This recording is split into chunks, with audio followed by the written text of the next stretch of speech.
தான் போட்டேன். எனக்கு ஸ்கூல் எங்கே சேர்க்குறது எந்த ஐடியாவும் இல்லை. ஒருத்தவங்க சொன்னாங்க இங்கே போங்க சூப்பராக இருக்கும் அப்படின்னு சொன்னாங்க. சரி போட்டு பார்ப்போன்னு வந்த புதுசில் பயந்து தான் இருப்பான். எப்படிடா எல்லாம் ஓகேவா அப்படின்னு மாதிரி தான் தோணுச்சு. அவங்களே சொன்னாங்க நீங்கள் போடுங்க அவங்களே எல்லாம் பார்த்துப்பாங்க அப்படின்னு சொன்னாங்க. ஒரு 2 நாள் அழுதான். அடுத்ததுலேருந்து அவனே லீவ் விட்டா கூட எப்படா ஸ்கூலுக்கு போவான், பேக்கை கொடுங்க நான் ஸ்கூலுக்கு போகணும் அப்படின்னு சொல்லிட்டு இது பண்ணான். ப்ளே குரூப்பில் கூட சரி ஓகே, ஆனால் இம்ப்ரூவ்மெண்ட் இருந்துகிட்டே இருந்துச்சு. ரொம்ப பயப்படுவான், பேச மாட்டான். ஸ்கூல் ஸ்டைலையும் இந்த மாதிரி அப்ரோச் பண்ணுங்கள், பயமுடுத்தாதீங்க, சொல்கிறத வந்து அப்ரிஷியேட் பண்ணி எல்லாம் சொல்லுங்கள். ஸ்கூல் சைட்லேருந்து நல்லா எல்லாமே சொன்னாங்க.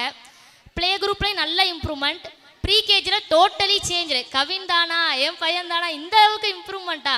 உண்மையிலே ஸ்கூலில் எதுவுமே வீட்டில் நம்ம பண்ணணும்னு அவசியம் இல்லை, அவங்களே எல்லாமே பண்ணிடுவாங்க. நம்ம அவங்க சொல்கிறத ஜஸ்ட்டு ஓகே நம்பி எல்லாமே அனுப்பலாம் அப்படிங்கிற அளவுக்கு நல்ல ஸ்கூல் தான். அதை அப்படியே கண்டினியூ பண்ணணும்னு நான் ஆசைப்பட்றேன். பட் பெஸ்ட்டு ஸ்கூல், எல்லாமே அவங்களே பண்ணிடுவாங்க. நீங்கள் பயப்படவே தேவையில்லை, நம்பி அனுப்பலாம். அந்த மாதிரி வீட்டிலேருந்து இது சொல்லித்தரணும் அது சொல்லித்தரணும் அவசியமே இல்லை, எல்லாமே அவங்களே டீச் பண்ணிடுவான் அப்படிங்கிற மாதிரி தான் இருக்குது. எனக்கு ரொம்ப ஹாப்பி தான். So thank you.